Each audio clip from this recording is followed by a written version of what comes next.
Yo, what's good? We're back with another one. It's showtime.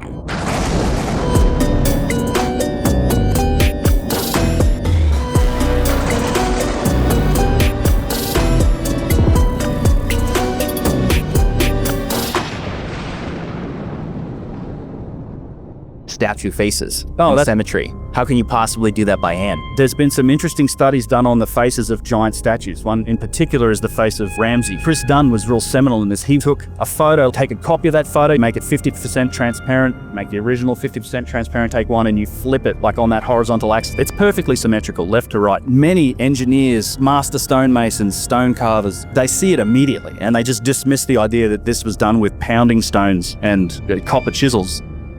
It's like they were made with molds. Or lasers. If you're gonna start anywhere with temple mysteries, you have to start with India. India has the craziest architecture you will ever see. Half the stuff in the temples spin if they don't float. The pillars in these temples look exactly like the sound wave in 3D. That one's iron. It hasn't rusted in 2,300 years. They carved them into mountains and then out of mountains. You can't make a mistake. You have one shot at it. When they're done carving, they put the finest details head to toe in the entire temple. It's everywhere. You cannot get all the details even if you try. Look at this. That's a mandala made out of a snake tail. It's all one tail. That elephant is not an elephant. It's made out of people.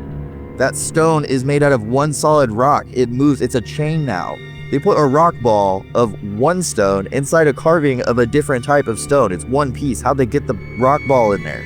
They built pyramids like Egypt and Mexico, and then they inverted it into the ground. Then when they got bored of that, they inverted one of their own temples and built that into the ground. Some of the features inside the temple look like modern technology today. The bone inside the pillar, it's got to be impossible to carve that with a chisel. They made it like that to prove it wasn't made by hand, bro.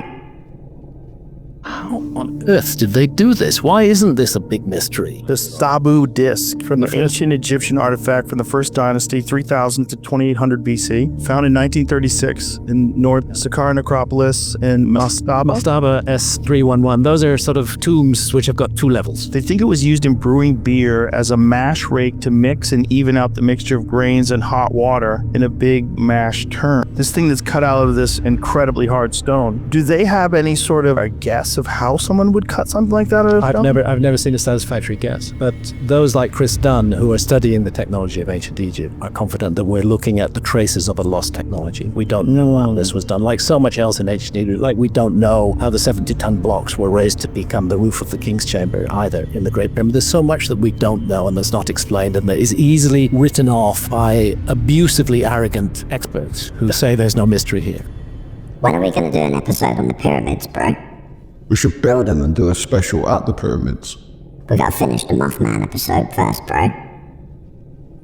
The founder of Spotify is building a new company, and customers are saying it looks like the Apple of healthcare. For $300 and a 1-hour appointment, you go into the Tony Stark of health labs. It's called Neko, and Neko offers advanced full-body health screening, instant results, scans, and benchmarks against other people your age. But here's the crazy part. They invented these new age scanners that collect data non-invasive, and they kind of look like the airport security machines. Each chamber has 70 sensors that collects 2,000 images in just 20 seconds. Then they use advanced AI to analyze 50 million data points about your heart, skin, vessels, inflammation, and more, all designed to detect deadly disease and prevent cancer. They just opened up their newest location in London, and patients are raving. And I don't know about you, but I would pay a lot of money for a membership like this in the US. Once per year, get a quick scan, compare my levels to other people my age, make sure nothing's wrong. Everybody I know wants this. Would you pay for it? It's amazing. It's going to be the future of healthcare. Yeah, for the super rich. This is pretty crazy. Apparently, the actual president of El Salvador posted this video last night saying that police intelligence has determined that a group of gang members are hiding in the Tende neighborhood in San Marcos, San Salvador. Today in the early hours of the morning, we've established a security fence throughout the colony with 2,000 soldiers and 500 policemen to extract every last gang member found in the area. I'm telling you right now, like El Salvador doesn't mess around when it comes to enforcing the laws because they've had such a serious issue with gang violence, and they're just like, we're not playing this game anymore. We're done. We're done doing this. We're gonna extract this at the root. They ain't fucking about, are they? They'll be using robot police wolves soon, bro. China is unveiling the future of military technology at Airshow China 2024, introducing a new generation of light arms and an innovative creation, robotic wolves, modeled as wolves. These machines adopt a pack strategy for coordinated missions. The robotic wolf pack consists of 4 specialized units, each with a unique role. One wolf leads with advanced reconnaissance equipment to gather critical frontline intelligence. Another supports the team with ammunition supplies. 2 other wolves are armed with firearms that can serve as the primary combat forces. Together, they are controlled and coordinated by a central vehicle, allowing the pack to operate within a 2-kilometer range for up to 3 hours. One of them goes rogue, you're fucked. They've given them wheels now, bro.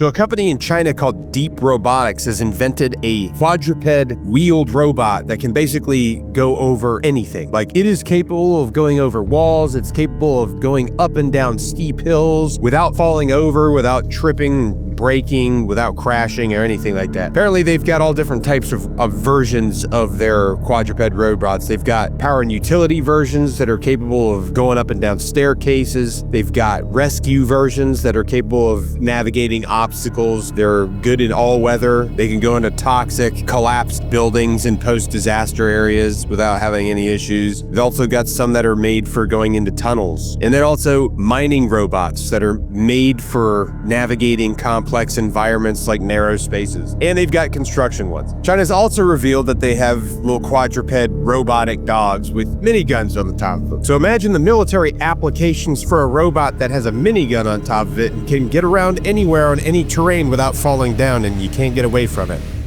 We're fucked, bro. Those things could be used to rescue people in hard to reach places and shit like that, and they just strap guns to it.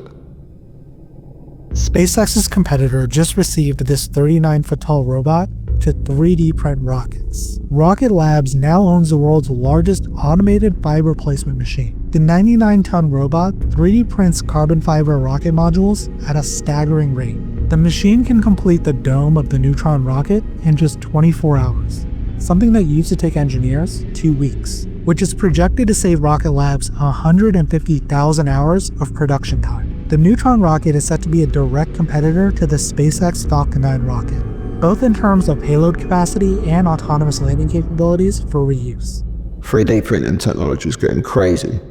Yeah, but they've got to stop 3D printing meat. You seen this? This modified RX-9 Hellfire missile? This thing is insane. America's secret ninja bomb. Oh my god. So there's no explosive in the front of it.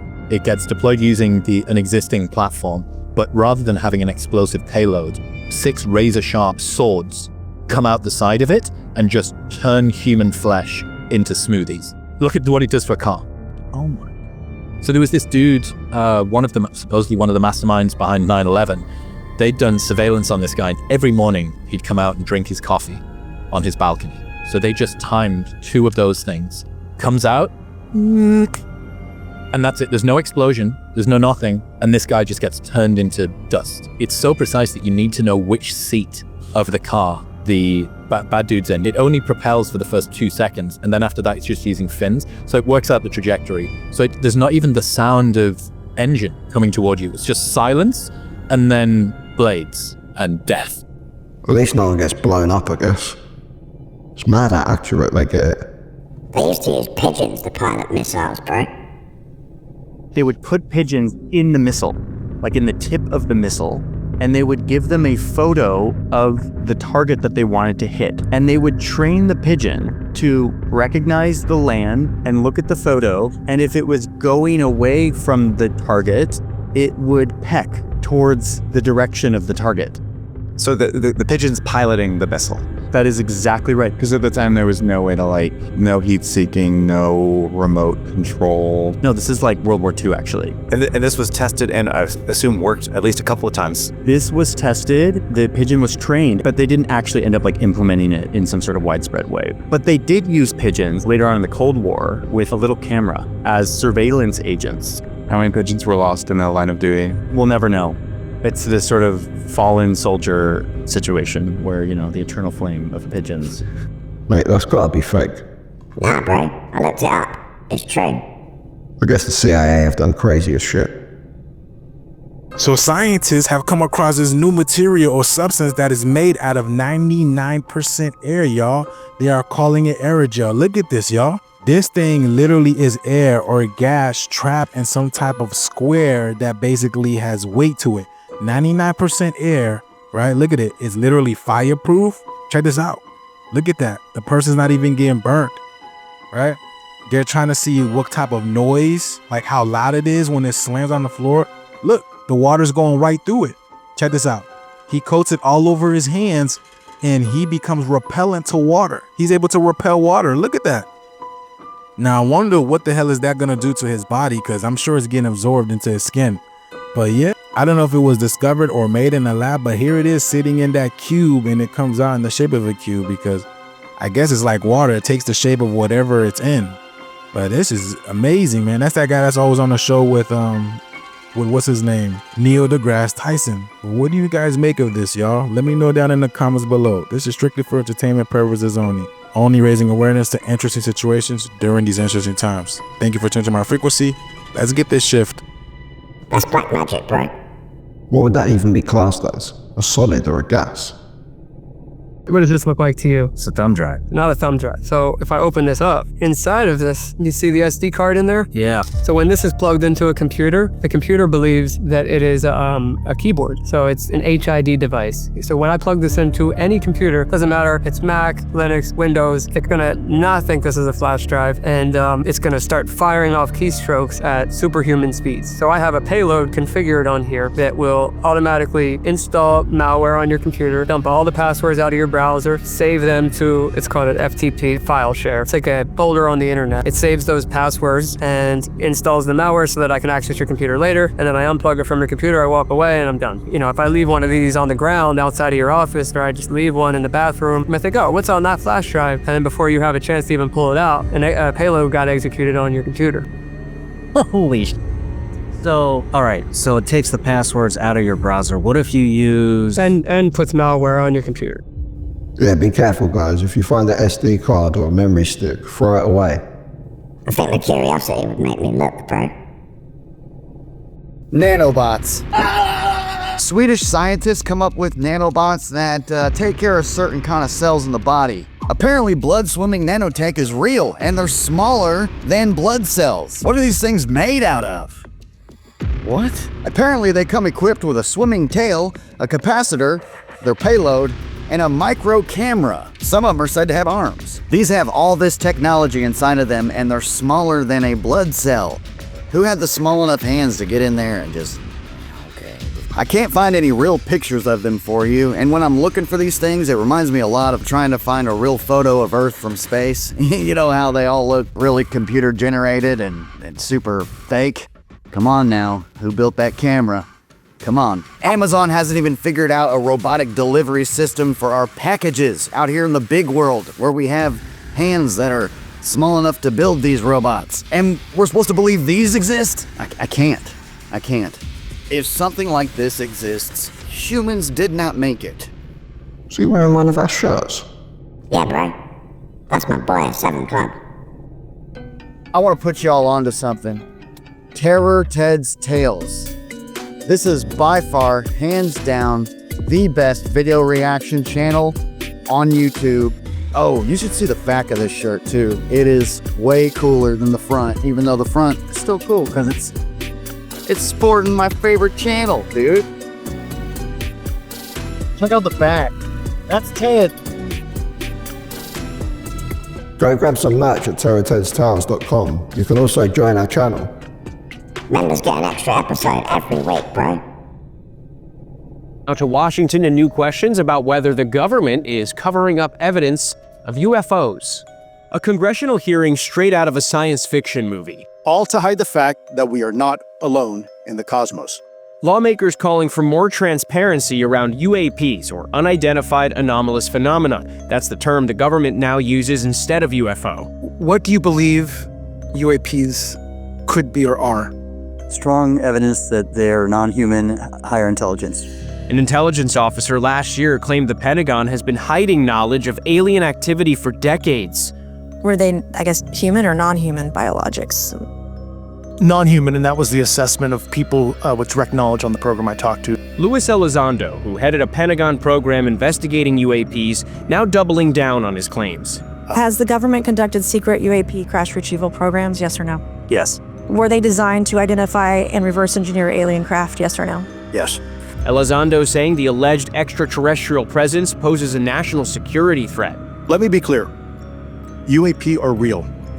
Advanced technologies not made by our government or any other government are monitoring sensitive military installations around the globe. And saying he believes many classified materials should be shared with Congress and the public. If this was an adversarial technology, this would be an intelligence failure eclipsing that of 9/11 by an order of magnitude. I believe that we as Americans can handle the truth. And I also believe the world deserves the truth. The hearing lacked any direct evidence, with witnesses who have said they'll only speak about certain subjects behind closed doors. So, the result of yesterday's hearing? Well, one congresswoman says it could open the door to more hearings. Yeah, more hearings ain't gonna help, but at this point we just gotta see what they've got. They're saving that for Bluebeam, bro. This is a snapshot of the film that was smuggled in 1991 out of a facility just south of Area 51. If I am truly in danger, that means that this film and this being is real. And God help me. But if I'm truly in danger and this being is real, that means the extraterrestrial program is also real. And I say, God help us all. Well, that's fake as fuck. Come on, bro, we gotta do the Area 51 episode. What's the latest and greatest in UFO information? One of them was those bizarre pyramid-shaped video pyramid by angle of observation, and in the classified section, it goes into depth. They were pyramids. There's a lot of argument about that publicly, like does it show an optical effect where it's not what it appears? So most are spheres, like with cubes in them. That is the strangeness of it. Most of them are cubes surrounded by a translucent sphere. I've heard of pyramids. So most of them? Most of them that are on the East Coast right now with increased frequency and also over war zones. What do they do with like the cubes surrounded by these spheres? Nothing, because they don't look like they have a payload. And what shape are these ones that have payloads? Looks like a jellyfish, man. Oh, the jellyfish. Yeah, I don't know. It's stiff, but that about the size of like a big coffee table. That's the one at least that we've fired on recently. Big coffee, like this desk, maybe? Yeah. How would they even interact with something like that? They'll probably just shoot it, bro. Recently, a Harvard law graduate has came out and said he knows the exact location of an alien base where hundreds of UFOs are stored, and that the U.S. government knows about it and has been monitoring it. Daniel Sheehan is a 79-year-old Harvard law graduate, and he gave a speech for this New Paradigm Institute, which is his research institute, and they research UFOs, UAPs, things like that. But he said off the coast of California, there is a small island called Guadalupe, and it's a volcanic island, and that's where the UFOs are living, and that the U.S. government had USS Nimitz stationed there to watch the UFOs go in and out of the water. Let's dig into that. The USS Nimitz was actually stationed in San Diego right here on this blue dot from 2001 until 2012. Now that's less than 300 miles away from this supposed alien base. Also less than 300 feet from where the USS Nimitz was stationed was Santa Catalina Island. Now this is where the Tic Tac UFO was seen exiting the water by the USS Nimitz. Now this prompted Rear Admiral Tim Gallaudet, who is retired now, to investigate the oceans for UFOs and UAPs. He had a good buddy of his, basically, basically, scanned the ocean floor around Santa Catalina Island to see what he could find. Near Santa Catalina Islands, Tim and his friend found an unnatural ridge in the ocean floor that goes on for over a mile long. Keep in mind, this is less than 300 miles away from the supposed UFO alien base. So we have the volcanic island that supposedly has the alien base underneath it. We have the USS Nimitz stationed in San Diego until 2012. Now it is stationed up in Washington, but still on the coast. And then we have Santa Catalina Island, which has been a hotbed for UFOs and for the Tic Tac sighting. All of these are within 300 miles of each other. I don't know, I think Harvard man telling the truth. There's so much of this stuff coming out at the moment. I'm telling you, it's Blue Beam, bro. Go check out our Project Blue Beam episode. There's a whole method people are using. It's called the Timu method. And they're using it to pretty much get everything with faster shipping and for a cheaper price and get anything they wanted on Amazon. Check this out. Okay, let me hear. So it's called the Timu method. So what you do is you go on Timu and you order anything you want. But if you order on Timu, how long is it gonna take? Probably like 3 weeks. Yeah. Something crazy like that.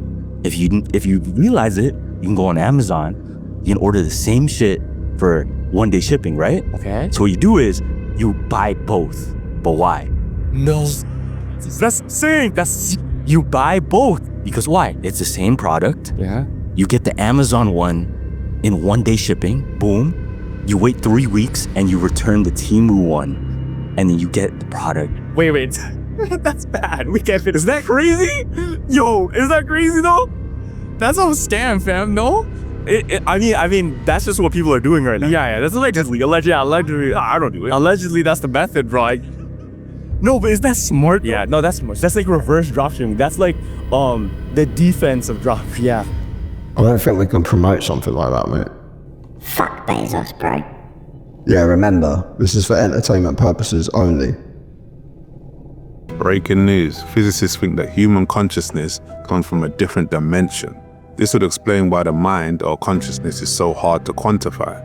Neurologists know all about the brain, but the mind is a mystery. This would mean that humans are interdimensional, and we are operating our bodies remotely. It's crazy, bro. Basically, it's like Avatar. We're avatars. But when people talk about the simulation theory, I think they get it wrong. It's not that the world ain't real and that it's fake and it's an actual computer program. The world we live in is 100% real. We are just in two places at once. It's like playing a VR computer game, but in reverse. So instead of being physical going into the virtual world, we are virtual or spiritual going into the physical world. But we can only return to our conscious state once we are unalived in this world. Which would mean heaven just ain't a place you go when you're unalived. Heaven is where we are all from. That's where consciousness is from, and that's where we go back when we're done with this simulation. That's an interesting idea, that we're all just meat puppets. But what would be piloting the NPCs? This is your brain on psilocybin, the psychedelic drug in some magic mushrooms. In a recent study, 7 people got brain scans before, during, and after taking a high dose of psilocybin, and the results showed that this drug basically shakes up neural activity like a snow globe. Usually, when a person is just sitting around and not doing much, their brain has a steady, unique pattern of activity, kind of like a fingerprint. But when people in this study tripped on psilocybin, it completely scrambled those normal brain connections. Some of the biggest changes happened in a set of brain areas called the default mode network, which is involved in creating our sense of self. In fact, one of the scientists who did the study also participated in the experiment, and he said that he totally lost the feeling of being himself while he was tripping inside the scanner. People's brains were mostly back to normal a day after taking psilocybin, but some neural changes seem to last for weeks. Scientists are currently investigating psilocybin and other psychedelics as potential treatments for a range of mental health disorders. So it's important to understand the effects these drugs can have on people's brains long after a trip is over. Wait, we need to do a follow-up on that DMT study they're doing in London.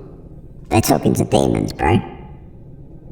He lived in a cave for 6 months, removed from all time references, which led to his discovery of a human time warp and slowing down time. In 1972, Michael entered a cave chamber 440 feet below the ground, alone and isolated from any natural light, clocks, and anything that might help him establish date or time. He'd call his team every time he woke up, when he ate, and just before bed, but he'd only eat and sleep when his body told him to. A few months into the experiment, his body clock chose a 48-hour cycle as opposed to 24, before. He'd have 36 hours of continuous energy and wakefulness, followed by 12 hours of sleep, and he couldn't tell the difference. But he also started experiencing everything twice as slow. When he called his team every time he awoke, he had to count from 1 to 120 at a rate of 1 digit per second, meaning it should take around 2 minutes to count that. Towards the end of the experiment, it was taking him about 5 minutes to count that. So psychologically, he experienced 5 real minutes as though they were 2. When he got the call telling him the experiment was over and it was time to come out, he thought they were lying and he had months left to go.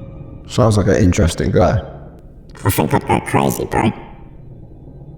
In 1920, a portion of the press asked Albert, who is the smartest man you've ever met? And he very quickly answered, smartest man I've ever met was my chauffeur. And the press said, okay, can you explain that? And he said, yes. My chauffeur traveled around the world with me in the 1920s and sat through every one of my lectures. And then on one day, I was so sick on the way to a lecture, I said to him, I'm gonna have to cancel this. And the chauffeur said, you don't have to cancel it, I'll just stand up and give the lecture. I've listened to you do this 300 times. Albert, being completely shocked, said, okay. So they changed clothes. The chauffeur got up, gave a perfect, seamless speech, and a press reporter stands up and asks the most sophisticated question in the theory of relativity that he could ever imagine. And the chauffeur just instantly said, sir, that question is so simplistic that even my chauffeur sitting there could answer that question. So Albert Einstein, wearing the chauffeur outfit, stood up and just destroyed the question, so much so that no one in the press wanted to ask another question. Most times, genius isn't having all the information. It's simply having the courage to stand up, recognize opportunity, pivot in the moment, and recognizing how to use people next to you. That's true genius.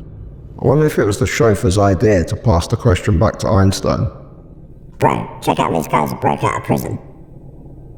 It's the crazy just released video of a prison break shot by the escapees themselves. What we didn't know then was the men had the nerve to document their escape on a cell phone that had been smuggled in. We had a duffel bag and a backpack full of stuff. The video was released by the lawyer for the ringleader, Hussein Nayeri. It's been skillfully edited. They even added their own musical score. You can see them using a ladder made from rope and bed sheets.